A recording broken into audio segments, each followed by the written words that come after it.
Um, I'm going to quickly introduce myself. My name is Chidi Coldsweat. For some of you who may be meeting me for the first time, and I'm the founder and CEO and everything operational here at Donors for Africa Foundation. And our work is simple. We want to increase the amount of um, the level of quality of development that gets into our communities, especially the rural areas. However, we found out that the people who are channeling change, people like yourselves who are working in organizations, in development organizations, or who have founded development organizations, people like yourselves, like so many others, do not have all the skill sets and what's required for them to make a visible difference in the communities that they serve. So, what's our vision? So, our vision is simple. We strongly believe that if we equip organizations and individuals like yourself, and then you go and deploy change in your respective communities or respective countries, just imagine the amount of ripple effects this particular strategy will have. We've done this for the past 5 years, and we have raised over 35 million US dollars. And these funds have come from over 150 something organizations scattered across Africa. Now, let us come into today's conversation. One of the things I had seen consistently over the years is when it's a new year, so many people are not sure, or so many founders are not certain. How do we progress? Where do we start from? What should we focus on? What should we do? So the essence of this class in the next couple of minutes, I'm going to keep 5 minutes for questions if anyone has any, is to literally help you navigate the start of a new year. I know it's already probably 4 weeks in, but I also know that so many organizations are just reopening their offices a week or two ago. So the essence of our conversation tonight, or in the next 30 minutes or 25 minutes, is to share with you what you must focus on.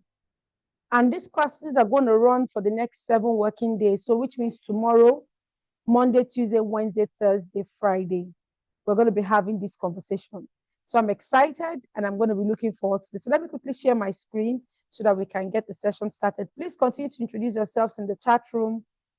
You don't know who else is in the room and who else can be of immense value to you and your organization. Benzone, welcome, welcome, welcome. Benzone, welcome. Anthony, welcome. It's so great finally to see you again. Not finally. Welcome, everyone. Great. So let me present my screen and then we'll get right into it. Here you go. Thank you all so much. So much. Repositioned for Success is 7 working days free webinar. Let's get into it. And like I earlier mentioned, Donors for Africa Foundation, our vision is to advance equitable development and achievement of the SDGs in Africa. Our mission, the way we achieve this particular work, how we do the work we do, is we increase access to giving, we strengthen the capacity of locally led initiatives.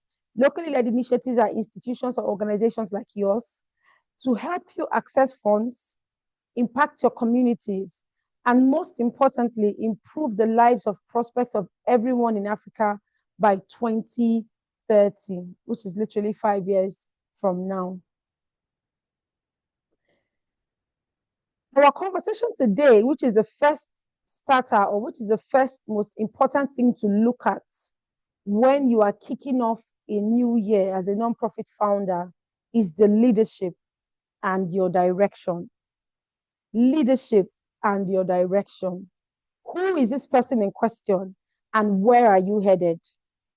Who is this person in question and where are you headed? Leadership and direction. The most important thing you must realize, dear nonprofit founder or professionals who work in the nonprofit sector, is that everything, this organization starts with you. Everything you are doing or you intend to do is going to revolve around you. It starts with you. It starts with you. Where are you going? Where is your head right now? And I'm not talking about your respective organizations. I'm talking about you as the individual. So we know that there is Chidi, the individual, and then there is Donors for Africa Foundation. These are two separate entities.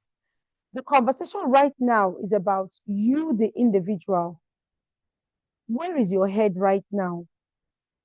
What are you dealing with physically, emotionally, and in other areas that you may think are not important? Why am I asking this question? I have consulted, I've had private sessions, one-on-one sessions. If I haven't engaged with nonprofit leaders, my minimum is about 2,000, my minimum. Where is your head right now? Some of you have no business coming back to work. Some of you have no business doing this year. Oh, yes. Some of you need to be applying for master's or PhD programs to go and expand or improve your capabilities to be able to run this. Some of you need to be getting into fellowship programs so that you can access new networks. Where is your head right now? Some of you need to go back to the drawing board and ask yourself very important questions. Why are you doing this? Is this something you can shelve for the next 2 years and come back to it later? Sometimes when we lead organizations, we don't realize that we are on a constant roll and there are no manuscripts, there are no templates. Nobody is saying you must do this right now, this year, this minute. And it is okay to put this on hold temporarily. As long as you're going to use that 1 year stretch or 1 month stretch or 3 month stretch for something productive and connected to the work that you do in your organizations. Another question I want to ask is, should you even be doing this? For some of you, it's no longer a vision or a passion. It's now like a chore, something that is so hard, but you just have to do it because everybody knows that you are doing it. No, nobody has a gun to your head. You are the most important person in this entire conversation. And you need to begin to check your pulse and begin to decide, is this something I am ready to pursue? You and I know that nonprofit work is a lot of work and it involves a lot from you as an individual. Are you ready? Number 3, it may be time to reevaluate your values. You may or may not realize, but the values that you have drives the direction of your nonprofit. For some organizations, you hear things like, oh, I can never post content about my nonprofit in a gossip blog. That's their value system. Some people can never have influencers of a certain type on their nonprofit. That's their value system. Some people will never collect money from organizations that are into alcohol, into tobacco. That's their value system. It will be time for you to go and revisit what is important to you right now. Not copy and paste what has been in your nonprofit for the past 5 years. What is important to you right now? You are not the same person who started this vision 5 years ago. A lot has changed. So how do you now need to reposition yourself? For some of you, passion was very important to you 2 years ago. As we speak, money is more important to you because your bills are piling up. Values recheck. The value system that you currently have is what will determine the direction that you are headed, consciously or unconsciously. Now, one of the things that I would like to talk about, which is what I saw predominantly happen last year, especially for the nonprofits that we consulted for, is what I call self-sabotage. I'm not sure why that image is not coming up. But I really want to read what that quote says because it's a quote that's I found so powerful, and I thought to share that quote. That quote reads, "It's not a lack of money, or rather time, that is holding you back. It is your current mindset." Many non-profit founders are self-sabotaging. You would pay for classes, you will do strategy sessions, and then you will not follow up. And then somehow you will just breeze in and breeze out of a new year into the next year. Hello?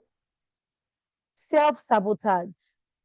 It's time for you to send in your application somewhere. You will drag until the application closes. And then you say, oh, if it was God's will, I would have been able to send in an application. Meanwhile, you're the person that did not prepare the application on time. Self sabotage. You have a staff in your organization that is literally leading to the chaos that's happening within your teams, the discord playing out within your team members. But you continue to keep the person on your payroll because they are fantastic at their job. Self sabotage. Imposter syndrome for some of you. You don't think you deserve to be, I don't have a disability. What gives me the right to talk about disabilities? You need to go into the intrinsic reason why you may be self-sabotaging. I can't tell you how many organizations, how many individuals we do strategy for, they pay all this amount of money. And then at the end of the day, when I'm digging deep, I'm finding out that they are just not ready to get started. They're not passionate enough. Something else is holding them back. It is not money. It is not time. It is the wrong mindset. Please, honest introspection. Where have you left money on the table last year? What did you not pursue? What application did you not complete that made you not? Because you won't even know if you stand a chance if you don't send in an application. Self sabotage. You want to make sure you are double checking with yourself. I'm an introvert. I don't know how to make calls. Oh, I don't know how to go for meetings. I don't know how to show up on social media. Excuses, excuses, excuses that forces you to self-sabotage, and you are not making use of the opportunities available to you. Some of you are in specific countries. You are in specific ecosystems that if you utilize effectively, you're going to get the funding that you're looking for. But no, you are not. Some of you are carrying on too much workload that you have no business carrying. Too much workload. I shared something on Instagram recently. I told my team, now, I said to them that, you know how they do prior, when you are preparing your to-do list, priority, urgent. I don't do all that. That's not how I create my own priority list. Number one is, what must I do before the close of business today? Number two, what is a nice to do? What is something that if I don't do it, there's nothing at risk?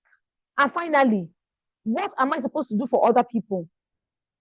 Ladies and gentlemen, if you break it down like this, you will find out that you spend a larger amount of your time and effort doing stuff for other people because you are self-sabotaging and you don't want to focus or do the one that you know will give you the result that you are looking for. So you focus your time and your energy doing other things that will not generate the kind of result that you deserve. Self-sabotage. Some of us will make excuses with our children. We make excuses with our spouses. We will make excuses upon excuses upon excuses. No, it's not the excuse that's the problem. You yourself, you are not ready to take the step that you know you have the capacity to take. Oh my goodness, I'm not sure what's going on here. Give me a minute. Let me refresh. Please feel free to ask your questions if you think you have any question or anything you'd like to share. I'm not sure why my... Okay, so let's try this one more time. And I'm hoping it'll be a lot better this time. Yes. Finally, when it comes to you as the founder, I want to quickly talk about something. Trauma. Trauma. I am not a psychologist, but I'm just sharing my experiences based off the realities I've seen working with nonprofit leaders. Trauma, trauma, trauma. If you want to know that you're dealing with conscious trauma or unconscious trauma, these are the pointers you need to look out for. Are you feeling stuck? You cannot plan. You cannot take any step. You're struggling with your memory. You're struggling to focus. You have low energy. Every time I'm tired. Every time I'm tired. Every time I'm tired. Please let me know if you can see my screen, right? Every time I'm tired. I'm tired. I'm tired. I'm tired. I'm tired. I'm tired. You're not taking any step toward the right direction. You may need to check. You may need to check. You may need to check. Procrastinating. Things you know that you should do, but you won't do them. You avoid it. You spend time daydreaming. You feel so emotionally disconnected from the work that you're supposed to be doing. You feel like your life is on autopilot. Brethren, ladies and gentlemen, it may be time for you to take several steps back and go and focus on you, the nonprofit founder, and leave this nonprofit work alone. These are some of the ways that underlying issues may be impacting your ability to be productive, your ability to drive the vision. We must do something different. We've talked about leadership. I had to keep it very concise because we have just 30 minutes. Now, my next question to you is, we've talked about the individual. Let's talk about the organization. Where exactly are you going? What is the plan this year? Some of you are focusing on too many things. It's time to take a step back, narrow it down. I will say it again and again. I would rather have one program that is robust, impactful. I can track my success stories. I can conduct my monitoring and evaluations and come out with my results than for me to have 5, 6, 7 programs and I'm everywhere with nothing to show for it. Where are you going, dear nonprofit founder? What is the direction for your organization? I would like to talk about something I call a strategy implementation leader. I'm very intentional about those words.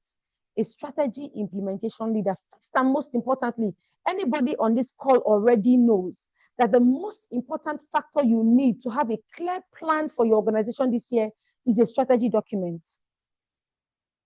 DFA has loads of templates. If you're interested, we'll send an email right after this class. You can find those templates and then you can go ahead and engage or download any one of your preference. But you must have a strategy document. It shows you where you are going. Where are you going? What is the plan? Like I said, are you a strategy implementation leader? Because it is one thing to have a strategy, and it is another thing to implement or follow through with the strategy. Many nonprofit leaders, based from my experience, based on research that has been conducted, they know how to plan. They know how to have long meetings with their team. They don't know how to implement. They don't know how to deal with the realities, the overwhelm of implementation. That is why I said it starts with you, the leader. If you are a dreamer, you must employ an implementer in your organization. If you're someone who knows how to dream, you can dream dreams. Oh, we are going to raise 60 million. Ladies and gentlemen, you must have someone in your team who knows how to implement, and you must drive that person to implement whatever dream you have. If you cannot afford one, you must train yourself to become a strategy implementation leader because that is what gives you results. A research was conducted and they found out that 90% of nonprofit leaders fail simply because they lack implementation skills. As basic and little as that sounds, they lack implementation skill. They just do not know how to implement. So, what do you need to do?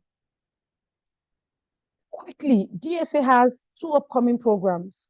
One is starting February 1st, which is a private coaching program for 6 weeks. I'll be working closely with non-profit leaders in the sector or career-driven professionals who are looking to grow their career in development. It's a small group of 5 to 10 non-profits. 5 to 10 non-profits. I'm not taking more than that. You'll get an email with the links if that's something that interests you. And number two, we have a webinar on February 28th called Fundraising Simplified.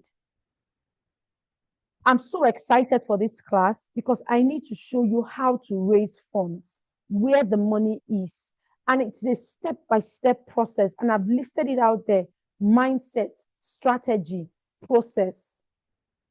You're not just going to understand fundraising, but we're going to co-create what it takes to put together the plan in class. Anybody who has worked with me here knows that I do the work immediately. How do we co-create the plan, come up with the strategy, and come up with the action plan? That is what that class is going to be.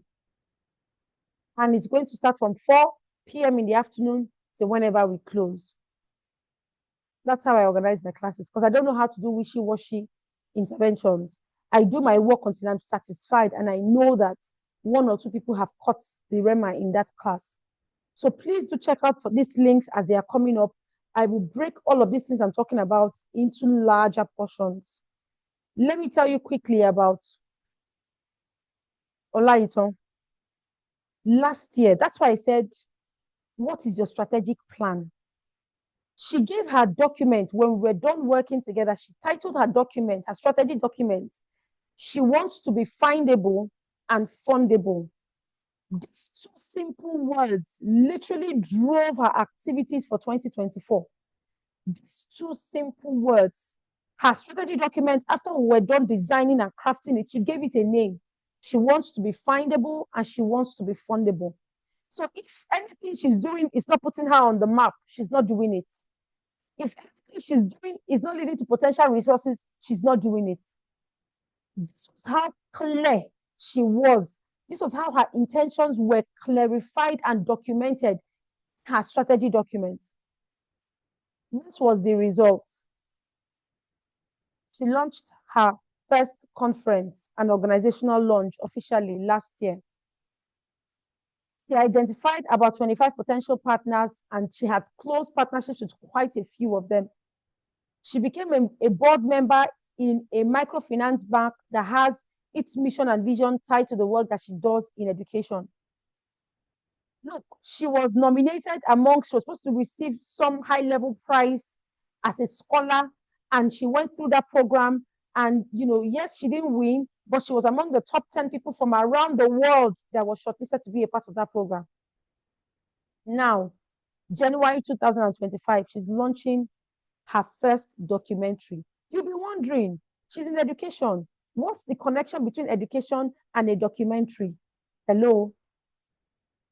She wants to be findable and she wants to be fundable. What is your strategic plan for 2025? What is guiding it? What is the plan? For some of you, it may be rest, and that is perfectly okay. For some of you, it could be rebuilding. That is okay. For some of you, it could be getting the money. I don't know. But you need to have a plan. You need to have a plan. She was one of those who I worked with last year, and the results that she generated was endless. Above all, she was a strategy implementation leader. That is the kind of person she was. She got the work done. So, dear nonprofit founder in this class, we have had this conversation for the past few minutes.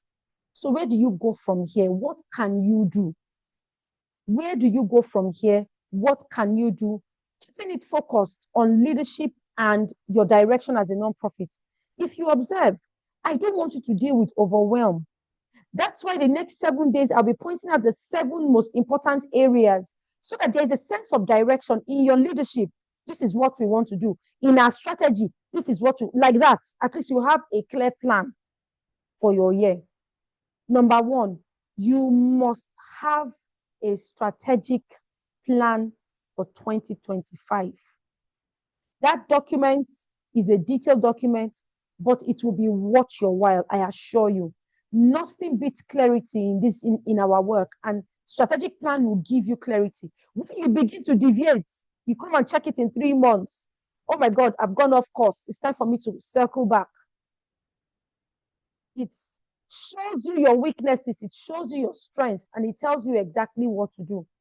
Number two, you must make that conscious decision to be an implementation leader this year. There's so many old perspectives. I mean, Gen Z is here, AI is here. There's so many new tools, so many new programs. Some of you, you're running old programs. Your programs are no longer viable. It's time for you to revamp, redesign. It's time for you to redesign. It's time for you to revamp your programs, right? Ditch your old perspectives. I'm a quiet person. It's time for you not to be quiet. It's time for you to be a noisy Nigerian. Pursue. Number three, avoid complacency this year. The desire to, oh, we did not achieve this last year, let us achieve it this year. Is it still a practical vision that is connected to where you are headed? Number four, what strategies do you need that would empower you to do what is not familiar? It's time for you to go into uncharted territories. Apply for things that you would normally not apply for. Look out for opportunities that you would not normally look out for. Try something different. On your digital page, try something different. Try something different. Fail fast and learn fast. A lot of ideas are sitting on your table because you are afraid it will not yield any results. How would you know it will not yield any results if you do not take action? So that's why I said, fail fast. Do it, fail at it, you pick up your lessons and you keep it moving. Rather than sit still and wait for a miracle to happen. Fail and move on. Above all, demonstrate discipline. Demonstrate discipline. You see this discipline on. Pause, reflect, and learn. Some of you are now a cake in your knowledge bank. It's time for you to go and pay for courses. I was opportune to renew my LinkedIn premium membership through, a program I was at and all that. And guess what I've been doing since today? I've just been taking courses. I've just been taking classes. Because some of us, it's time for us to update our knowledge bank. You can no longer move with the same knowledge that you had last year. It's no longer relevant.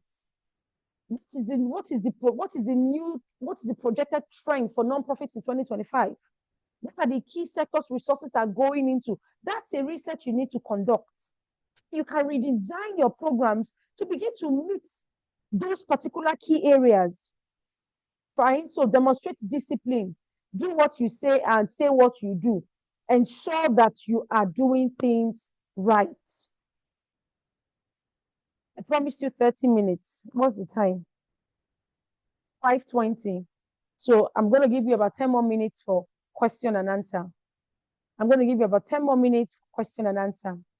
Let me summarize the conversation that we've had today. Let me summarize the conversation we've had today. I'm going to summarize the conversation today into these 5 key areas. It's into something I call the hierarchy of purpose. The hierarchy of purpose. It stems first from you as an individual, and then it flows out into you as an organization, right? Purpose. 5 things you must ensure you do this year. State your purpose and your strategy. Be clear. Do not be confused. Do not be confused about your why and about your how. Your why and your how must be clear. State a purpose and have a clear strategy for your organization. Number 2, prioritize what matters most to your nonprofit. Prioritize what matters most. What is the most important thing right now? For some of you, you need to raise funds to pay staff salary. That is what is important. Prioritize what is important right now for your organization. Not what Chidi is telling you, but what you know is important for your organization. Prioritize it. Number 3, go and review your projects. Review your programs.